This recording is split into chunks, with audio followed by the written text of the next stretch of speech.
Hello mga kasabong, ninyo Anthony sa El Nino Conditioning System, ang observant na magmamanok. Shout out sa lahat ng El Nino Conditioning System members. Shout out sa lahat ng El Nino Conditioning System subscriber. Shout out sa lahat ng El Nino Conditioning System followers. Shout out sa lahat ng El Nino Conditioning System observer. Shout out sa inyo lahat. Hindi ko na kayo maisa-isa. Madami na kayo. Sobra na kayo, mga 100. Mauubos oras natin pag isa-isahin ko kayo. Excuse me muna. Kasi may sakit ako, may ubo ako, may lagnat, may sipon. Tutulo sipon ko. Excuse muna, tutulo sipon ko.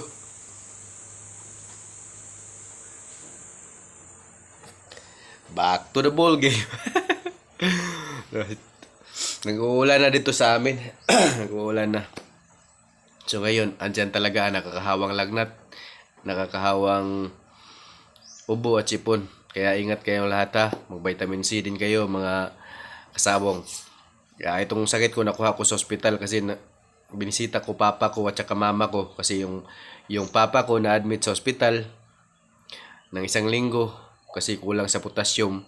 Awa ng Diyos, nakalabas naman. Yung mama ko na may sakit din pero hindi siya na-admit. Siya ang nagbantay sa papa ko. Ganyan kamahal ng mama ko ang papa ko. Kaya 70 plus na ang edad nila pareho, nagbabantayan pa sila. Kaya doon ko to nakuha tong sakit sa ospital kasi nag-stay ako ng ilang oras doon. Pag uwi ko, biglang nagkalagnat din ako. Kaya ingat kayo, ingat. Kung may tutulo man sa ilong ko, huwag nyo na akong pagtawanan ha. Natural lang yan. So, ganito guys. Backyard ka, tapos banded manok mo, possible, pwede ka makalaban sa stag derby. So, tuturuan nyo kayo. Ano ba maganda?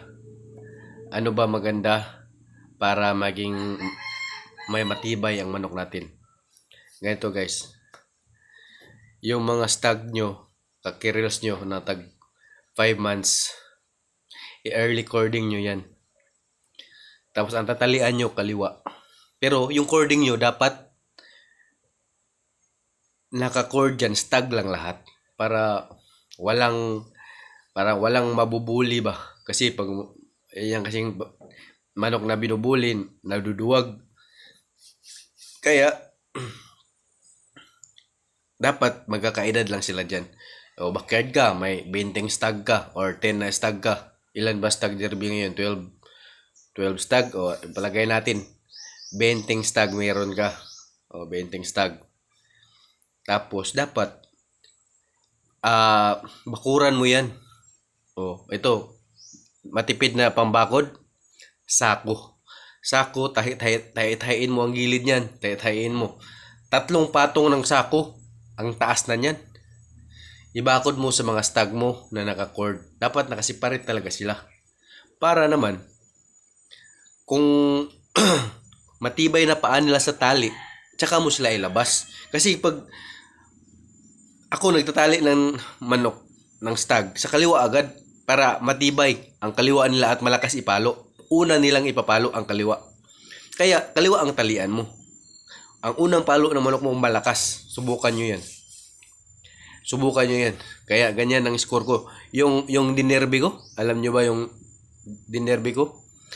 1 day before the fight, nakatali pa yun sa kaliwa. Bantayan mo lang na hindi magkaroon ng paghihilahan ba.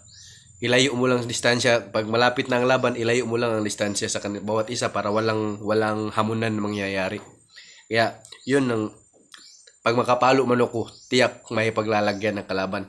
Ganun po. Hindi po yan sikreto kasi share ko na yan sa inyo. Kaliwa po talian nyo kahit sa stag. Bantayan nyo lang. Oh. Ibukod nyo sila kasi backyard tulad ko, magkahalo ang kak, stag, tsaka mga inahin. Ibukod mo lang yan kasi ang inahin ang nakakaano ng mga stag, nagkakagulo ang stag, habol-habol, napipila yun. Dapat hindi makapasok ang inahin sa kanilang cord area ng mga stag mo. Dapat stag lang talaga yan dyan. Stag para ang distansya, layuin mo para walang hamunan. Kasi pag naghahamunan yan, masisira ang paa niyan. Mura pa yan eh. Oh, paano ba patibayin mo na ang kaliwa?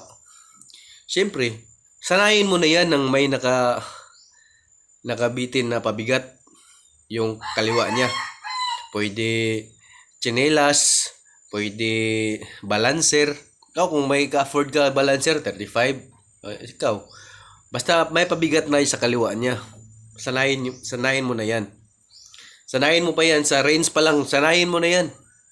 4 months, sanayin mo na 'yan. 4 months kasi yung 4 months na 'yan, siguro naman medyo mataas-taas na ang stasyon yan, hindi na yan mabansot.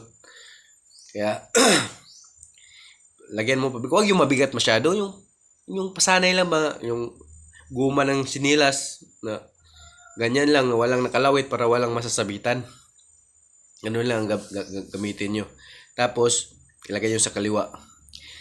Tapos sa kaliwa, kung mag-hardening kayo, kung dadaan kayo, kung mayroon kayo pang hardening, pang backyard na hardening, pwede lang yan 3x3. 3x3. Pakitain nyo lang ng babae. Pakitain kasi ang patapang talaga ng bawat hayop